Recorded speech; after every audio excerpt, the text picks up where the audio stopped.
Doctor صاحب مجھے ملے، کہتے ہیں سبحان بھائی کبھی کبھار ہمیں واقعی احساس ہوتا ہے کہ ہم بندے اور وہ خالق ہے. ساری سائنس لگا دیتے ہیں، سیکنڈ لگتا ہے بچتا نہیں ہے وہ. اور کبھی کبھار صرف دیکھتے ہیں، ایک پیناڈول دیتے ہیں، اتنی بڑی بیماری ٹھیک ہوتی ہے، پیدل جا رہا ہوتا ہے. وہ کیا کہے گا، وہ دیکھ رہا ہے میں کپڑے ایسے پہنوں اس کو اچھے لگیں، یہ کیا سوچ رہا ہے، میں گاڑی لوں گا تو اس کو کیا لگے گا. یہ ہمارے ذہن میں باتیں لازمی آتی ہیں اور انہی باتوں نے ہمیں مروا دیا ہے. تم اس وقت تک کامل مومن نہیں بن سکتے جب تک اپنے بھائی کے لیے بھی وہی پسند نہ کرو جو اپنے لیے پسند کرتے ہو. یہ گناہ کر کے توبہ کرنے کی صلاحیت بہت بڑی اللہ نے ہمیں دی ہے اور اس کے نزدیک قبول بھی ہے. فرمایا مسلمان کے اسلام کی خوبی یہ ہے کہ وہ ہر لا یعنی بات کو چھوڑ دے. جس بات سے آپ کا تعلق نہیں ہے اس بات کے اندر دخل اندازی مت کریں. بکرے، گائے، اونٹ یہ دو ہی کام کرتے ہیں، کھاتے ہیں یا بچے پیدا کرتے ہیں. تیسرا کوئی کام نہیں ہے ان کا، ان کے ذہن میں اور کچھ نہیں ہے. The entire animal species, entire animal kingdom is working on these two things: to eat, survival and to reproduce. بچے پیدا کرو، اور کچھ نہیں ہے. باقی ان کی زندگی کا مقصد یہ ہے کہ وہ ہمیں سرو کرتے ہیں، لیکن انہیں کچھ نہیں پتہ ہے. خاص ہائٹ جتنا اس نے لمبا ہونا جو اس کی نسل ہے اور پھر مر جانا اس نے. ہم یہ طے کرتے ہیں کہ ہم یہ کام کیوں کر رہے ہیں. Why we are doing this. وہ کیا کہے گا، وہ دیکھ رہا ہے میں کپڑے ایسے پہنوں اس کو اچھے لگیں، یہ کیا سوچ رہا ہے، میں گاڑی لوں گا تو اس کو کیا لگے گا. یہ ہمارے ذہن میں باتیں لازمی آتی ہیں اور انہی باتوں نے ہمیں مروا دیا ہے. وہ کیا کہے گا. تو یہاں پر آ جاتی ہے نیت. اللہ کی رضا کے لیے کام کرنا اور اللہ کی رضا کے لیے کام نہ کرنا. یاد رکھیں نیت ٹھیک ہوگی اور عمل بھی ٹھیک ہوگا تو اجر مرتب ہوگا. اگر دونوں میں سے ایک کام بھی خراب ہو گیا تو اجر مرتب نہیں ہوگا. If you want to get that act registered, then both the things must be aligned with the pleasure of Allah, intention and action. ایک بندہ کہتا ہے میں نے بیواؤں کی، غریبوں کی، یتیموں کی مدد کرنی ہے. یہ نیت اچھی ہے لیکن اس کو کرنے کے لیے وہ ڈاکے مارتا ہے، عمل برا ہے. نیت اچھی ہے، عمل برا ہے، اجر مرتب نہیں ہوگا. اور عمل اچھا ہے لیکن نیت بری ہے تب بھی اجر مرتب نہیں ہوگا. دونوں کا بہترین ہونا ضروری ہے. جس طرح ایک آدمی جہاد کرتا ہے، اس کو تو صحیح حدیث پاک ہے بخاری شریف کی کہ جہاد کرتا ہے، اتنی بڑی بات ہے کہ اپنی جان کو وہ ایٹ دا سٹیک لے آتا ہے. ظاہری بات ہے جہاد ہے، اس کے اندر وہ شہید بھی ہو سکتا ہے، لیکن اس میں نیت جو ہے وہ لوگوں کے دکھاوے کی ہے تو اس کا جہاد قبول نہیں ہوگا. ایک شخص نے نبی پاک صلی اللہ تعالیٰ علیہ وسلم سے پوچھا، ایک شخص راہ خدا میں لڑتا ہے، اپنی جان جیسی متاع عزیز دے دیتا ہے، اس کا مقصد یہ ہے کہ مجھے اجر ملے، ساتھ یہ بھی ہے کہ میری شہرت ہو، تو نبی پاک نے فرمایا اس کے لیے کچھ بھی نہیں ہے. اللہ اکبر. تو آپ 1000 روپے جیب سے نکالتے ہیں، وہ غریب آدمی کو دینے لگے. کیا ہے آپ کے ذہن کے اندر؟ خیرات ہے، تحفہ ہے، صدقہ ہے، زکوٰۃ ہے، مدد ہے، کیا ہے؟ آپ کو اس کی پرورش کرنی پڑے گی اور بڑا ڈسپلنڈ ہو جاتا ہے لائف کا انداز. اگر آپ ایسے کریں تو بڑا اچھا ہو جاتا ہے. کنگ ایڈورڈ میڈیکل یونیورسٹی میں جب ہم جایا کرتے تھے بہت عرصہ پہلے نا، تو ڈاکٹر سے میں کہتا تھا کہ یار آپ تو بڑے زبردست قسم کا آپ کا پیشہ ہے، اللہ کے بندوں کے اتنے قریب آپ ہیں اور اللہ کے بندوں کی اتنی داد رسی آپ کرتے ہیں. تو مجھے کہنے لگا تو ہم تو پیسے لیتے ہیں اس کے، اور واقعی پیسے لے کے کام کرتے ہیں. تو پھر میں نے اس پہ رہنمائی لی کہ واقعی ڈاکٹر اگر کیا ایسا کرے کہ پیسے لینے کے باوجود اس کو عیادت کرنے کا، انسانوں کی مدد کرنے کا ثواب بھی مل جائے. اور آپ میں سے بھی کئی ایسے لوگ ہوں گے، کئی گورنمنٹ کے ادارے ہوتے ہیں جہاں پہ لوگ اپنی حاجات لے کر آتے ہیں، آپ پیسے لے رہے ہیں لیکن تھوڑی سی نیت کی درستگی ایسی ہے کہ آپ وہ کر لیں گے تو آپ کو ثواب بھی ملے گا. میں ان سے کہا کرتا تھا کہ آپ نے بدھ کے روز نہ تیار ہو کے جانا ہے کہ آج وارڈ میں جس بیڈ پر ہم جائیں گے ہم وہاں پر عیادت کریں گے. چہرے پہ مسکراہٹ لے آئیں گے، ہو سکے تو کوئی تحفہ بھی رکھ لیں گے. ہمارے یہاں پہ اصول ہے شادی پہ بغیر لفافے کے جاتے نہیں ہیں. لیکن مریض کے پاس جا رہے ہوں تو وہاں پر کچھ بھی نہیں لے کے جاتے یا صرف پھل لے جاتے ہیں، بری بات وہ نہیں ہے، لیکن وہاں پہ شاید پیسوں کی زیادہ ضرورت ہوتی ہے۔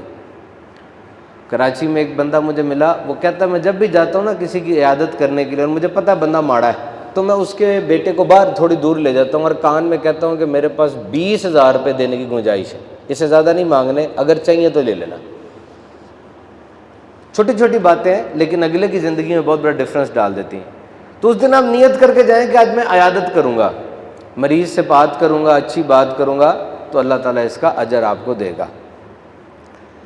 تو یہ اللہ تعالیٰ کے نزدیک وہی عمل قبول ہے جس کی نیت ٹھیک ہے، ورنہ وہ عمل قبول نہیں ہے۔ بڑی مشہور حدیث پاک آپ نے سنی ہوگی، قاری، شہید اور سخی، these three people are considered to be superior. The acts they have performed and the agility and what they have done, the expertise, it is excellent. Qari, he is well versed in Quran. Sakhi, he has been generous. And Shaheed, he has laid down his life for the sake of Allah. What other you can expect? قرآن پاک پڑھ رہا ہے دن رات، جان دے رہا ہے، پیسہ دے رہا ہے، لیکن قیامت کا دن ہوگا، رب تعالیٰ سخی سے پوچھے گا تجھے مال دیا، تو نے اس کا کیا کیا؟ کہنے لگا مالک میں نے تیرے رستے میں سارا مال دے دیا۔ رب تعالیٰ فرمائے گا نہیں، تو نے مال اس لیے دیا کہ تیری ناموری ہو، فرشتوں اٹھاؤ جہنم میں گرا دو اس کو۔ عالم دین اور قاری سے پوچھا جائے گا تو نے کیا کیا؟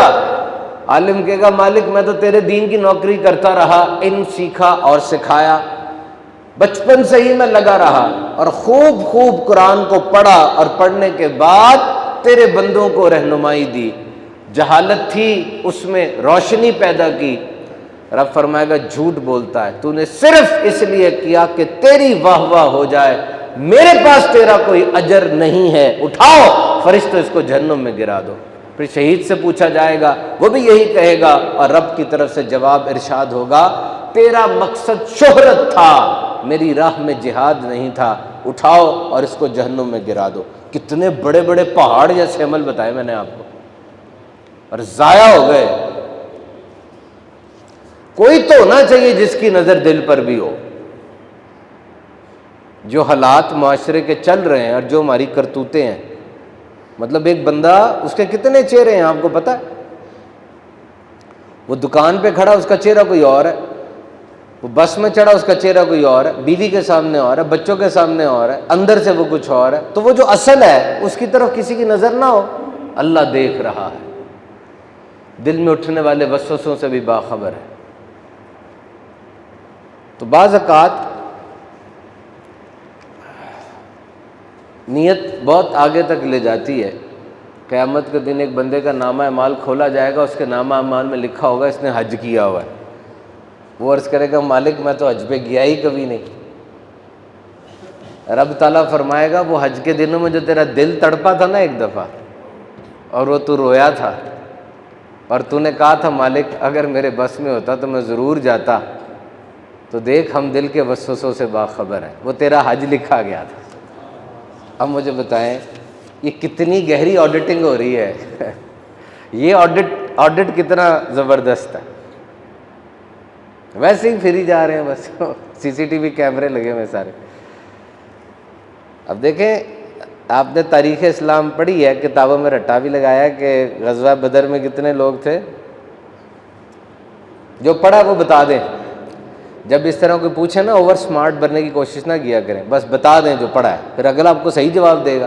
اگر میں کچھ آپ سے پوچھوں اور مجھے لگے کہ جی آپ تو بڑے لامہ فہمہ بیٹھے ہوئے ہیں، تو میری طرف سے علم آپ کو نہیں جائے گا۔ پھر علم سیکھنے کی سب سے بڑی کلیہ یہ ہے کہ be a stupid, become a stupid.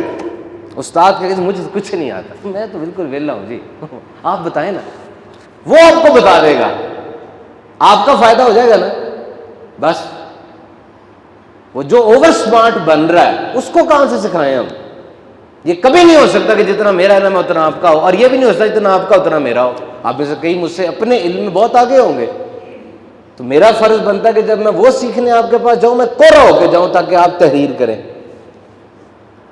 ایک اللہ کے نیک بندے کے پاس کوئی گئے اپنے بھانجے کو لے کر، کہا جی میرا بھانجا ہے علم الکلام میں، علم حدیث میں اور فلاں علم میں ان بڑا یکتا ہے، بڑی اس کی کمال ہے جناب، سناؤ ذرا بیٹا۔ بیٹے نے دریا بہا دیا علم کے۔ انہوں نے کہا بڑی بات ہے، میں کیا کروں؟ کہ جی آپ سے سیکھنے آیا ہے۔ کہ واقعی سیکھنے آیا؟ کہا ہاں۔ کہ ادھر آ۔ اس کے سینے پہ ہاتھ پھیرا، بچہ کورا ہو گیا۔ کہ بولو، الفاظ ہی نہیں آ رہے، کنیکشن ختم ہو گیا، تھا ہی کچھ نہیں۔ کہا یہ کیا کر دیا حضرت آپ نے؟ کہا جو سکھانے آیا تو خالی برتن آئے گا تو میں اس میں کچھ بھروں گا نا، برتن پہلی لبا ہے، میں اس میں کیا ڈالوں؟ تو یہ ٹیکنیک ہے اس زندگی کی۔ اوور سمارٹ نہ بنے، جب آپ جائیں کہیں پہ اسٹوپڈ بن جائیں، بالکل ہونک ہو جائیں، منہ ایسا ہو جائے مجھے تجھے کچھ نہیں آتا، بتائیں آپ شیئر کریں، اگلا بتا دے گا آپ کو، آپ سمجھ جائیں گے۔ آپ کو ایک بات اچھی مل جائے، یہ کتنی بڑی بات ہے۔ تو اس غزوہ بدر میں کتنے لوگ تھے؟ 313۔ در حقیقت 313 نہیں تھے، یہ 305 تھے۔ 8 ہوئے جو گئے ہی نہیں، میدان جنگ میں نکلے ہی نہیں، اس میں حضرت عثمان بھی ہیں، ابو لبابہ بھی ہیں۔ ان کو رستے سے واپس بھیج دیا تھا کہ جا تو بیوی کی خیر گیری کر، میں تجھے بھیج رہا ہوں، جا۔ اور آج بدر کا نام ہی مکمل نہیں ہوتا جب 313 کا حصہ نہ آئے۔ تو کیا چیز تھی کہ امام الانبیاء نے ان کو بھیج دیا میدان جہاد میں، تلواریں بھی نہیں نکالی، لڑے ہی نہیں، پھر بھی نام آ رہا ہے، مال غنیمت میں سے بھی حصہ دیا گیا تھا ان کو۔ نیت کی درستگی، نیت کی پختگی، تو سمجھ آئیے آپ کو کہ نیت کتنی بڑی چیز ہوتی۔ امام بخاری نے اپنی صحیح میں 7225 غالباً حدیث ہیں ان کی بک میں، جو بخاری شریف ہے، 7252 یا 7525 اسی لگ بھگ میں ہے۔ 6 لاکھ حدیثیں آپ کو ویسے یاد تھیں۔ اسی طرح دیگر علماء کرام جو بڑے جید گزرے ہیں ماضی کے، ہمارے درخشاں ستارے، انہوں نے بڑی لاکھوں حدیثیں یاد کی۔ میں نے پڑھا کہ کسی عالم دین نے، بڑے سکہ بند عالم ہیں، انہوں نے نصیحت کی غالباً اپنے اس شاگرد کو یا اپنے بیٹے کو کہ بیٹا یہ ساری احادیث کو میں نے انالائز کیا ہے اور ان کا ست نکالا ہے، اور وہ جو گسٹ ہے وہ اب یہ 4 احادیث ہیں۔ نو جسٹ امیجن کہ 4 لاکھ احادیث کو آپ سمرائز کرتے جائیں اور کرنے والا بھی بہت ایکسپرٹ آدمی ہو، اور وہ اینڈ میں کہ جی یہ 4 ہیں جو کہ سم اپ کر دی گئی ہیں۔ سنیں، نمبر 1 حدیث وہ کہتے ہیں کہ نمبر 1 حدیث یہ ہے کہ اعمال کا دار و مدار نیتوں پر ہے، اور نمبر 2 تم اس وقت تک کامل مومن نہیں بن سکتے جب تک اپنے بھائی کے لیے بھی وہی پسند نہ کرو جو اپنے لیے پسند کرتے ہو۔ دیکھا آپ نے کتنی اہم حدیث ہے یہ، اور اس حدیث کو سن کر بڑے بڑے غیر مسلم مسلمان ہوئے ہیں، پتہ آپ کو، لیکن کتنی جنرل ہے۔ اگر میں آپ کو یہ نہ بتاؤں کہ یہ جملہ کس عظیم الشان ہستی کی طرف سے ہے، صرف یہ جملہ بتاؤں اور آپ کو یہ کہوں کہ آج 2 ارب مسلمانوں کے نزدیک یہ ایک لا ہے جن کا فرمان ہے، تو یہ کتنی پیاری بات نہیں؟ اور جب یہ بات آ جائے گی تو پھر فریزر میں اچھی بوٹیاں نہیں ہونی چاہیے، کیونکہ اپنے بھائی کے لیے تو وہ پسند کرنا جو اپنے لیے پسند کرنا نا، پھر وہ بوٹیاں نکل جائیں آج اور اس کے لیے چلی جائیں۔ اور تیسری حدیث فرمایا مسلمان کے اسلام کی خوبی یہ ہے کہ وہ ہر لا یعنی بات کو چھوڑ دے، جس بات سے آپ کا تعلق نہیں ہے اس بات کے اندر دخل اندازی مت کریں۔ You are not supposed to interfere، وہ کسی کی پرائیویٹ باؤنڈری ہے، why you are trespassing، مت جائیں اس کے اندر۔ میرے پاس میک بک ہے، یہ بھی لے سکتا تھا، اس سے لینووا کیوں لے لیا؟ آئی فون تو لینا چاہیے تھا اس کو، اس نے کیوں نہیں لیا؟ اس کے پاس آلٹو ہے، سٹی جتنا تو بجٹ ہے اس کے پاس۔ Why you are discussing these things؟ You are wasting your time, you are wasting your potential, and you are unnecessarily involving this angel who is writing the bad deeds. Why? And people like these, they are lacking self confidence. میں نے دیکھا ہے کہ ایسے افراد اپنے اندر خود اعتمادی نہیں ہوتی، کمزور اور کھوکھلے ہوتے ہیں وہ. جو کسی کی لائف میں انٹرفیئر کرے اس سے بڑھ کر کمزور آدمی کون ہوگا؟ اتنی سی زندگی میں اپنے آپ کو سنوارو، کتنی باتیں تمہاری سنوری، تمہارا لائف سٹائل خراب ہے، تمہارا باڈی سٹرکچر خراب ہے، ویلنس پہ کوئی توجہ نہیں ہے، حرام حلال کی تمیز نہیں ہے، بچے بگڑ رہے ہیں، ہر چیز الٹی پلٹی ہوئی ہے، اور تم دوسرے کے الٹے پلٹے پہ توجہ دے رہے ہو. مسلمان کی عادت نہیں ہے یہ، وہ اپنے آپ کو سنوارتا ہے. اور چوتھی حدیث بڑی تھاٹ پرووکنگ ہے. فرمایا حلال بھی واضح ہے، حرام بھی واضح ہے، بیچ میں ایک شبے کی چیز ہے. حلال بھی واضح ہے، حرام بھی واضح ہے، بیچ میں ایک شبے کی چیز ہے. تو جو واضح حرام ہے اس کو تو چھوڑ دو، اور جس نے شبے کو پکڑا وہ بھی عنقریب حرام کے قریب ہو جائے گا. سوچیں ذرا کتنی زیادہ اہم بات ہے یہ. تو اس شبے والی چیز کو بھی چھوڑ دو. ہم سے آگے پوچھتے ہیں نا جی فتویٰ دیں اس کے اوپر، بتائیں شبہ ہو رہا ہے، شبہ ہو رہا ہے، چھوڑ دو اس کو. وہ شبے والی چیز، وہ ڈاؤٹ، وہ فیئر کی طرف لے کے جائے گا. فیئر مزید ڈاؤٹ کی طرف لے کے جائے گی، اوور تھنکنگ ہوگی. کچھ اور لوگ آ جائیں گے شیطان بن کے، وہ اور کچھ سکھا سمجھا دیں گے، وہ گندا پلاؤ پکنا شروع ہو جائے گا، پھر اور باتیں اکٹھی ہوں گی، اور آخر میں آ کے آپ اس بری چیز میں گر جائیں گے. تو 4 حدیثیں میں نے آپ کو بتائی ہیں. تو نیت جو ہے یہ انتہائی اہمیت کی حامل ہے. نیت کے اوپر غور کریں، نیت کے اوپر توجہ دیں، یہ چیز آپ کو سنوار دے گی. اور جو تکلیف آتی ہے زندگی میں اس کو برا نہ سمجھیں. بغیر تکلیف کے تو انسان جنم بھی نہیں لے سکتا. تو آغاز بھی تکلیف ہو، انجام بھی تکلیف ہو، تو بیچ والا بغیر تکلیف کے کیسے رہ سکتا ہے؟ انجام تکلیف ہے نا. ایک سائنٹیفک ریسرچ کے مطابق سب سے زیادہ جو درد ہوتی ہے انسان کو کب ہوتی ہے؟ You can imagine when you will feel the most intensity of pain. جب آپ جاتے ہیں کسی ریمیٹولوجسٹ کے پاس یا آرتھوپیڈک کے پاس، وہ آپ سے پوچھتے ہیں نا درد کتنی ہو رہی ہے؟ او جی بڑی درد ہو رہی ہے. بڑی نہ بتائیں، اسکیل میں بتائیں 1 to 10 کتنی ہے؟ 3 4 5 10. تو وہ جو 10 درد ہے نا وہ جلنے کی ہوتی ہے، جب آگ لگ جاتی ہے انسان کو، بہت شدید درد ہے. تبھی آپ نوٹ کریں کوئی سزا بھی آگ والی نہیں دی گئی نا، یعنی مارنے کی سزا ہے، پھانسی کی سزا، آگ والی سزا کہیں نہیں ہے. وہ اللہ جو ہے قیامت کے دن دوزخ میں ہوگی، اللہ تعالیٰ ہمیں اس سے بچائے. کینسر کی درد بڑی شدید ہوتی ہے. لیکن جو شدت کی درد ہے جو سائنٹسٹ نے ناپی، انہوں نے ایک ٹرمنلی ال بندے کو جو کہ مر رہا تھا اور کسی کو بھی موت ہو سکتی تھی، اس کے ساتھ وہ آلے لگا دیے. تو جس وقت وہ جان اس کی نکلی تو جو درد کا سکیل اوپر گیا، وہ کہتے ہیں اتنا اور کسی کا اوپر نہیں جاتا. حدیث پاک میں آتا ہے دیگوں میں ابالے جانے، کینچیوں کے کاٹے جانے سے زیادہ سخت تر موت ہے. صحابہ نے پوچھا پھر وہ مردے کے جسم سے اظہار کیوں نہیں ہو رہا ہوتا اتنا؟ نبی پاک نے فرمایا کہ اس کو باندھ دیتے ہیں فرشتے، نہیں تو وہ چھلتا کودتا جنگل میں نکل جاتا. تو آغاز بھی وہ تکلیف ہے، انجام بھی تکلیف ہے. تو بیچ میں تکلیف آئے گی، اس سے ڈرے نہ، بلکہ اس کو سہنے کی کوشش کریں اور اس کے اوپر اعتراض نہ کریں. تو میرے محترم سامعین کرام، نیت، اس کے اوپر ہم نے آج سے توجہ دینی شروع کرنی. ابھی قربانی ہوئی، نیت کا اعتبار تھا، بڑا جانور تھا، چھوٹا جانور تھا، نیت کیا تھی؟ ابن موفق انہوں نے حج کی نیت کی، حج کی تیاری کی.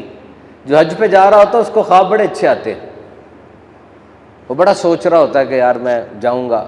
اچھا ایک بات اور میں آپ کو بتا دوں، نیت جو ہے نا وہ ایک دم ٹیکا نہیں لگتا، اس کی پرورش کرنی پڑتی ہے. اب آپ مجھے کہ جی ہماری نیت ہی نہیں صحیح تو ہم نماز پڑھنے کیوں کھڑے ہوں؟ نماز کی نیت نہیں ہماری اللہ کی بن رہی. آپ کھڑے ہو، کبھی کبھار عمل ریاکاری سے ہی شروع ہوتا ہے. آپ عمل نہ چھوڑیں، یہ شیطان کا دوسرا حملہ بھی کامیاب ہو جائے گا. پہلا تو اس نے ریاکاری ڈالی، اب آپ جب عمل نہیں کر رہے یہ بھی اسی کا عمل ہے، دونوں محاذوں پر کامیاب ہو گیا وہ. آپ کریں وہ عمل اور ساتھ نیت کو بھی درست کرنا کوشش جاری رکھیں. کچھ ہی عرصے بعد وہ ریاکاری ختم ہو جائے گی، عمل خالص ہو جائے گا. کرتے رہیں گے تو آپ انسان ہیں، فرشتہ نہیں ہیں. اور جنت اس کے لیے بنی ہے جو گناہ بھی کرتا ہے پھر توبہ کرتا ہے، اس کے لیے نہیں ہے جو صرف نیکی کر رہا ہے، اس بنا ہی بائی ڈیفالٹ نیکی کے لیے. یہ گناہ کر کے توبہ کرنے کی صلاحیت بہت بڑی اللہ نے ہمیں دی ہے اور اس کے نزدیک قبول بھی ہے۔ تو ابن موفق نے نیت کی کہ میں حج کرتا ہوں، اور وہ بڑے سہانے سپنوں میں تھے، قافلے تیار ہو رہے تھے۔ تو بیوی حمل سے تھی، بیوی کو رات کو، آپ کو پتہ ہے اس حالت میں کبھی کسی فیوریٹ چیز کی خواہش پیدا ہوتی ہے، ورنہ تو بھوک لگتی نہیں ہے۔ تو اس نے کہا میں نے گوشت کھانا ہے۔ انہوں نے کہا میں باہر جاتا ہوں، گھوم پھر کے آ جاتا ہوں، اس کو ٹال دوں گا، گوشت نہیں ملا، رات کا وقت ہے۔ باہر نکلے، وہ گھوم پھر کے آنے لگے تو ایک جگہ سے گوشت کے پکنے کی کوئی خوشبو وغیرہ آئی۔ وہ جگہ انہوں نے دروازہ کھٹکھٹا دیا کہ میں ان سے پیسوں کے عوض لے لوں گا۔ اندر سے ایک عورت نکلی، کہا جی گوشت پکا رہے ہو، گوشت دے دو۔ کہا نہیں کوئی نہیں، جاؤ جاؤ، کوئی گوشت نہیں۔ ان کو تھوڑا غصہ بھی چڑھ گیا، پھر کھٹکھٹایا، کہا بھائی ڈبل پیسے دوں گا، گوشت تھوڑا سا دے دو، 2 بوٹیاں۔ وہ کہنے لگی نہیں، تمہارے کھانے والا گوشت نہیں ہے یہ۔ اس کو اور اشتیاق ہوا، اس نے پوچھا میرے کھانے والا گوشت ہے تو تمہارے کھانے والا کیسے ہو سکتا ہے؟ اب وہ عورت تھی، اس نے کہا دیکھیں ہم سید زادے ہیں، 4 بچیاں ہیں، اور مہینے کا فاقہ ہونے لگا تھا، میں نے کتا کاٹ کے پکایا ہے تاکہ پیٹ بھر جائے۔ وہ ہل گئے، اندر سے ہل گئے کہ میرے ہمسائیگی کے اندر یہ کام ہو رہا ہے۔ وہ گئے اور حج کا جتنا جمع کیا تھا سارا اس کو دے دیا، اور گھر آ کے بڑے جبر کے ساتھ، اطمینان کے ساتھ، وہی نہ کہ پہلی کیفیت تو ہو سکتی ہے مشکل کی آئے، لیکن پھر انسان اس کو صحیح کرتا ہے، بیٹھ کے تھوڑا ٹائم دیتا ہے اپنے آپ کو۔ اب وہ قافلے والے آ کر کے ابن موفق چلو، کہا نہیں میں بس جاؤ، کوئی مسئلہ بن گیا۔